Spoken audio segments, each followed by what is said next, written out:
Do you like my shirt? Anyway, sup everybody. So yesterday I was scrolling through X, not Twitter anymore. It's X now.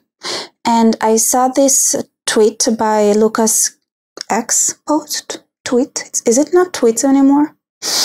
Anyway, I feel like I'm embarrassing myself here. Okay, so I saw this guy, Lucas Gage, which I saw a lot of his tweets before.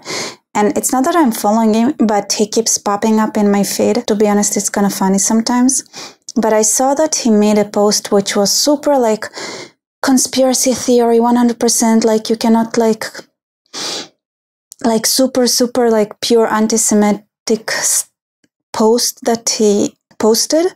And then I thought, you know what, why am I reading that alone by myself in the darkness? Instead of reading it with you all guys for fun. I shouldn't be like the only one having fun reading these things. I mean, I wasn't having fun, just for the record. It's like hardcore. But I also saw that he had a tweet before where he's like shows a person burning the Quran and then he's like, oh, I dare you to do the same thing with the Torah now. And I'm trying to understand whether he's a Christian or not, because if he's also like claiming to be a Christian and not just like a white supremacist, maybe it's like just a race thing, right? And he hates Christianity. Because I want to understand, like, if somebody thinks he's a Christian, do they understand that the Old Testament is part of the New Testament thing and that the Torah is part of your books, like the Christian books as well? Sorry for moving around. I just see that my head is being cut off, so I want to sit in a way that you're gonna see all of my glorious forehead, which there is really, like how many? How much is beyond normal? Anyway, if I'm wrong here and like burning the Torah is completely cool when it comes to Christianity, then let me know in the comments. I'm not gonna pretend to be an expert on Christianity. Okay, so I'm reading now from his glorious tweet. I want to share the joy. Why would I suffer alone in a dark room at night reading this shit if I can do it with you guys? All right, someone sent this to me and I had to blot out parts of it. Can you guess why? It seems to be a response to a Jewish woman who denies any Jewish conspiracies. The poster then makes an interesting and horrific point. So good though. I mean, I actually right now that I'm thinking about it, do I really hate that?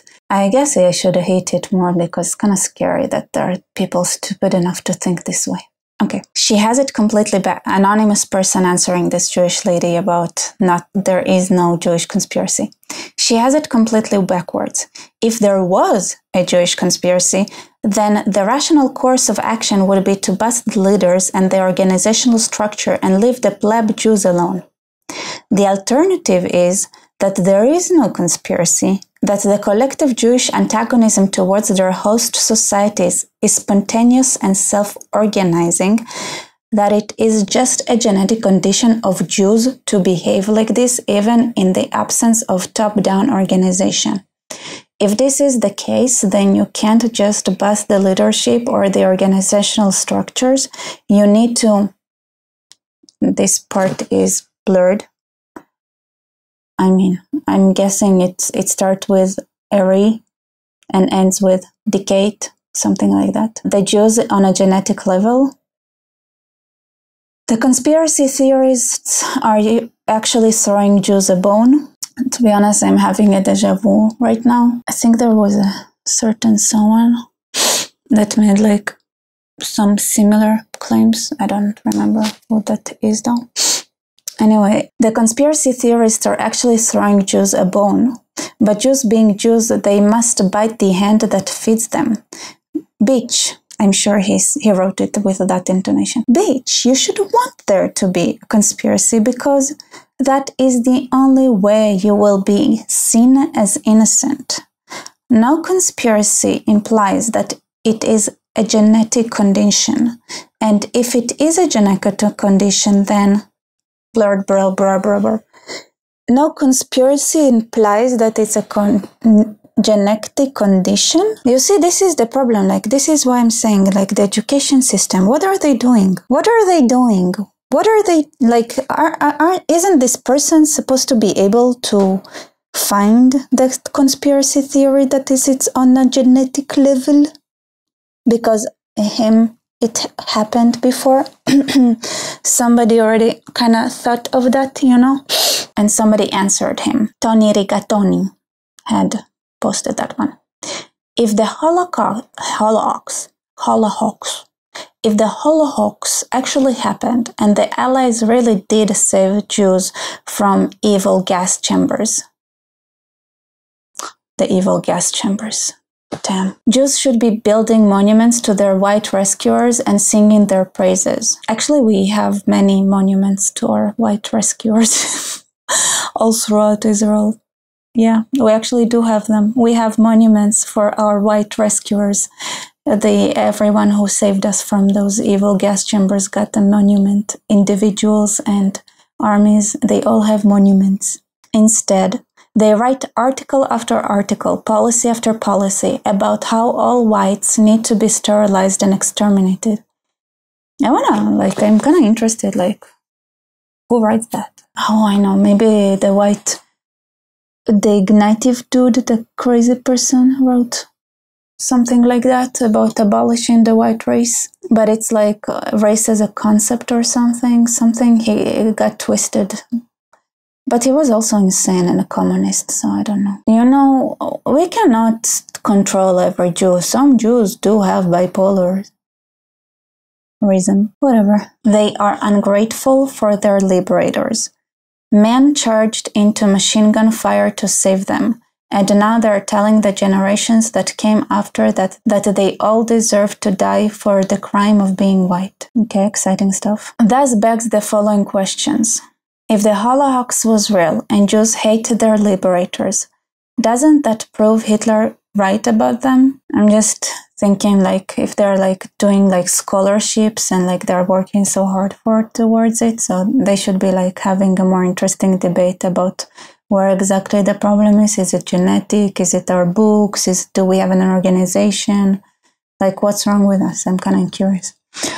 Or alternatively, if Jews feel free to attack their liberators and have no guilt in doing so, doesn't that prove the Holocaust never happened? It's an very interesting question he's asking there. Let's say if somebody rescues you, you're being held as a slave in someone's house, and somebody barges into that house, sees that you're enslaved there, and takes you as a slave, but maybe with better conditions. Should you be allowed to complain? How many generations of slavery do we need to tolerate before we complain that waiting for 6 million to die before even bothering to try to rescue the Jews?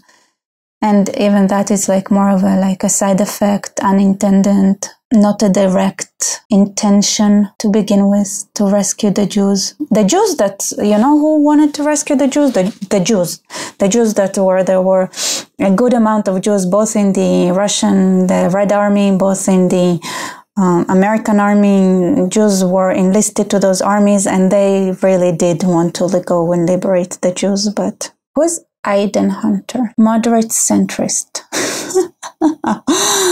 Oh, wow. Everyone who's reflected seriously on these matters knows what that last sentence is about without even saying that is. And if it is a genetic condition, then blah, blah, blah, blah. This is the blurred out part. Probably the one time in human history where millions around the world are drawing the same conclusion, thinking the same thing without being able to tell each other. Past manifestations of the conclusion were contained primarily due to technological limitations in communication. Written letters, pamphlets, and word-to-mouth allowed for localized clusters of you-know-what, then radio addresses and charismatic speeches on the national stage, and the early 20th century allowed it to spread further and in more disciplined formations. Now with the internet, it will be global and more thorough. It may be impossible to stop next time around. Horrific stuff. Out of love, we try to warn them, but what can we say? They never listen. Who is getting warned? They bring interesting information here, to be honest. According to the Israelis, only the most moral army in the universe warns their enemies, aka the civilians, to evacuate before they attack, and that it's their fault for not evacuating the area when warned. The headline below is from 1933, 7 full years of warning. The liner St. Louis, turned back from Cuba, brings its human cargo to port at last. 907 Jewish unfortunates without a country permitted to land in Belgium after 5 weeks of suspense afloat. Nazis warn world Jews will be wiped out unless evacuated by democracies. Through American generosity, they will find at least temporary shelter in France, Holland, and England. Oh, why are we so ungrateful for those democracies who saved us after millions of us died? We should be so thankful for them, even though they were warned and they refused to accept us. These are but a fortunate few, saved by publicity from the fate of their fellows. 10,000 of their kinsmen are still homeless on the high seas, seeking sanctuary in vain. Those are nice articles. Except Israel also builds like the areas where you get evacuated to. 3 million more are in bondage in Central Europe, a bondage forcing them to the greatest migration since the days of the pharaohs.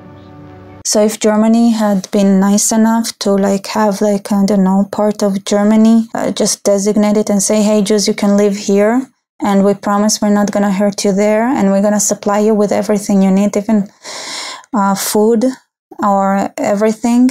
Helpless victims they of a merciless regime that spares neither rich nor poor, ill, aged or young, that strips them of virtually all but their clothes and casts them out. There's gonna be any axe you ask, you're gonna get it. And yeah, I don't know if we could have complained that much about the Germans, could we?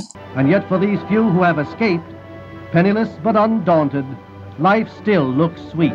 Once you study the Talmud, it actually becomes less necessary to posit that the Jewish tendency to undermine societies is genetic, because their religion explicitly motivates and encourages such behavior. Okay, so it's the Talmud. Once you study the Talmud, that's an endeavor, right? This is a hard thing to do, studying the Talmud. That's the thing to remember about Jews is that a grand majority of them honestly do not see themselves as anti-Gentile. In the Jewish mind, if he can sell you a vice and you want to buy it, he is doing you a favor. Oh wow, that's gold. They actually believe this. It's usually not some grand design to destroy society within some great conspiracy. What you are seeing is a healthy society with laws and morality. But these things exist in the shadow of vice and crime. One Jew comes along and finds a way to monetize a vice or generally bad idea, so a law or norm is changed. The next one comes along. Okay, so every Jew that comes along twists the perfectly functioning, healthy society that doesn't need Jews because it's perfect the way it is, and Jews come and twist it a little bit one at a time until society becomes awful, I guess. The next one comes along and exploits that new change. Neither set out to destroy anything in particular. Okay, kind of benign. They just think one increment at a time. They just want to open a new market. Of course, we like money. It's the oldest Jewish trick in the book. If you want to sell more lumber, start setting more fires. This is why a Jew does not do well in a peaceful, prosperous society. If you want to sell more lumber, start setting more fires. Then what lumber would you have to sell? You use lumber to get warm in the winter, and if there are fires everywhere, you are warm already. I don't know if this person was going to be a good Jew. I feel like their business sense is kind of lacking. Something about that business plan, the structure, the business idea is not compiling with me, but okay. This is how we can tell it was not written by a Jew. This is why a Jew does not do well in peaceful, prosperous society. It's why they have to keep moving and why they don't get too involved in the actual leadership of nations or get too invested in any one nation in particular. I feel like this theory is a bit outdated because, as we know, all Jews in the world are invested in one nation in particular, and they're kind of old school people, right? They think they're just reinventing the wheel. Guys, somebody already did all of that before.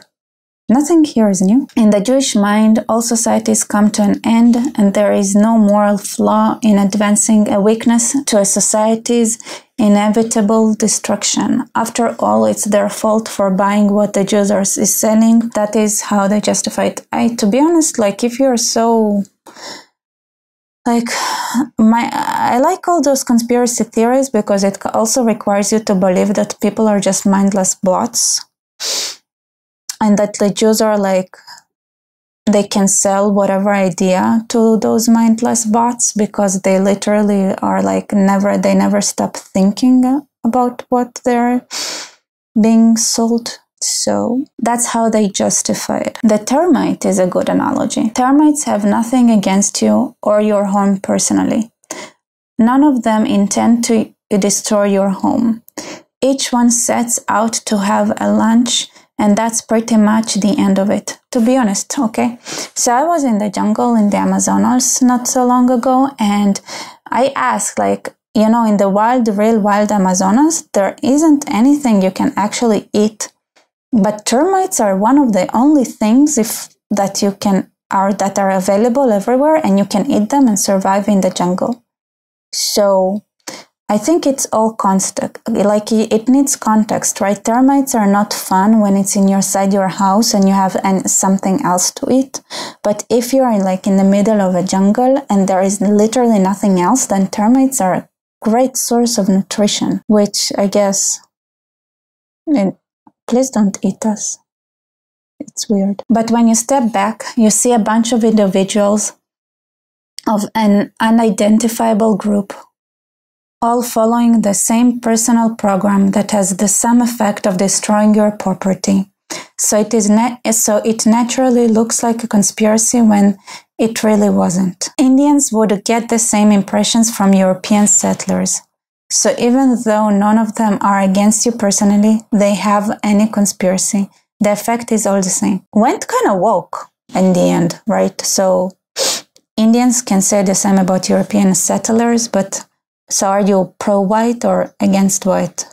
Is it because like this is a complete horseshoe? Like the last sentence was super woke. Okay, it's not genetic because I read that. For further study on this subject, please witness any Jewish behavior with your own eyes. You guys, like, you're welcome. I'm actually filming myself to make it easier for you all to witness my behavior. Listen to how many notable figures throughout history have described Jewry. Read or listen to The Biological Jew by Otis Mullins. The second, to be honest, I've quoted many leaders, and even when it comes to like some, mustache guy, it's mostly compliments. So I don't like it. The only difference is like, what do you think is a compliment and what do you think is not? Do you think morality is good or bad? If Jews are like invented consciousness and it's bad, then Jews are bad. But I look at it as like a compliment. So I don't know. What else? There are so many. It's amazing. And I like how they all add to each other. It feels like almost a healthy conversation, of course. It's very clearly ran by rabbinical Zionists, so let's start there. It's almost like a decent conversation, and it's like it sounds interesting and everything like that, except like nobody brings like actual facts or evidence to their claims. Even when it comes to how do Jews ruin society, can you give like one example, for example, for something they try to sell, which, to be honest, you can bring. I know a lot of like Karl Marx. Karl Marx wasn't really a Jew, okay? Did have Jewish genetics, though. Like, you can bring Karl Marx to show that there's genetically something wrong. But then there are a lot of Jews that would prove that they're okay genetically against Karl Marx. So it's like, I feel like it's not completely thoroughly researched, right? How much is genetics, and also it's not clear. There is no substance here because they don't state what is bad. They don't say what is the bad thing. So this person like said blah blah blah, and then Indians, like, that sounds woke to me, right? So if a Jew says something woke, but you say something like that, are you on the same page? Or is it like not okay if it's from a Jew? You know, like if there was substance, right? If there was something like, hey, this is the ideas the Jews bring.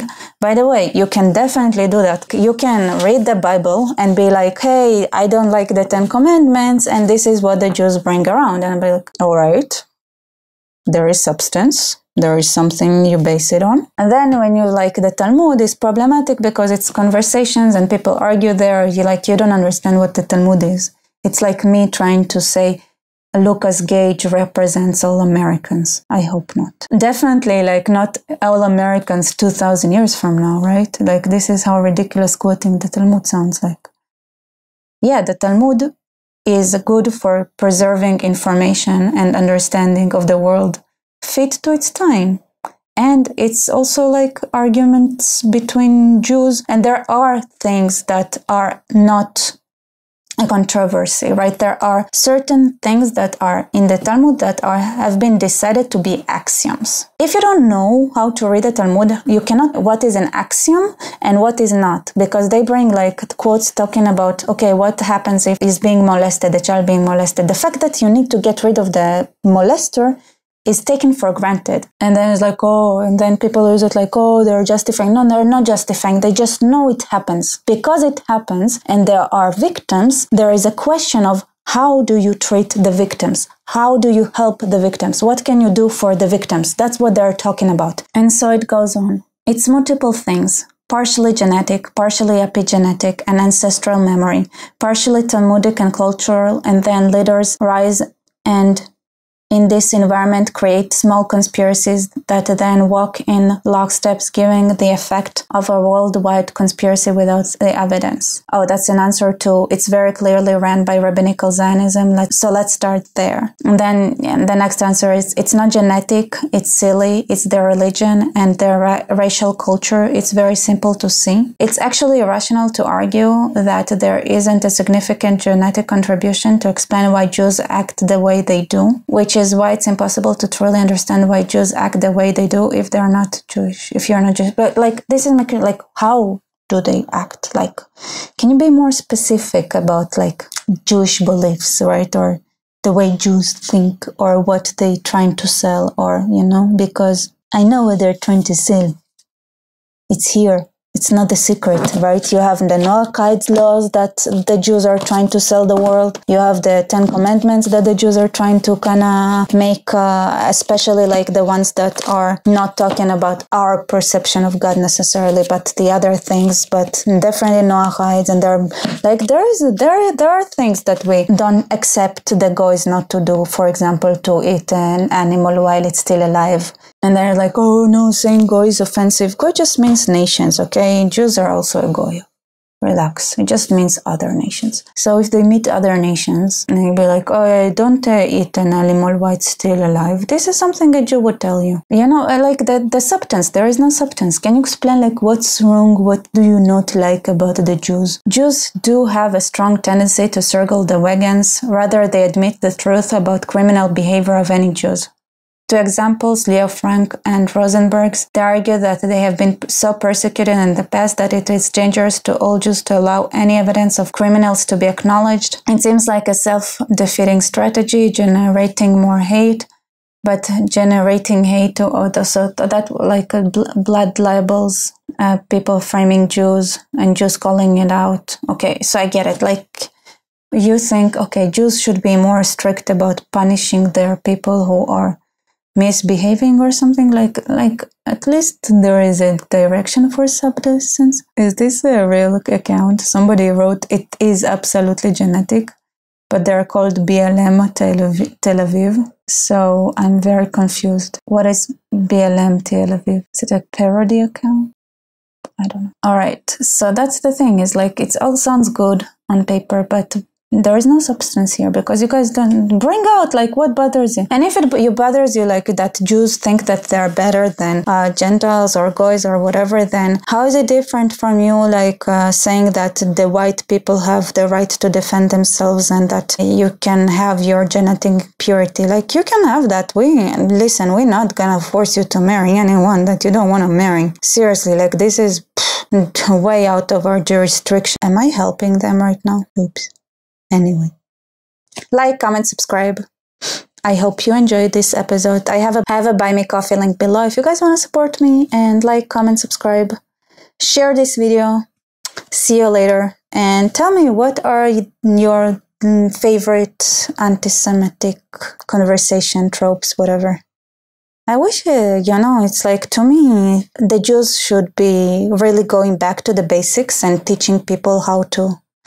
Wait, now that I think about, my initial channel was about teaching people how to argue and how to have a debate, which is a real debate where you actually try to find a solution together with someone else and not just argue for the sake of arguing or debating to show who has the bigger, and then faking data just so you can, because this is what debates look like right now. This was what my original channel was about, actually, what I'm thinking. I was critical thinking and how to argue. So yeah, I guess, but this is boring for a lot of people, I guess, how to argue. If you're gonna search it up, then that makes you a person that probably is not gonna fall into stupid conspiracy theories, I hope. Yeah, I think just should start there, because obviously this is our real talent. We always argue. This is what we're really good at. See ya.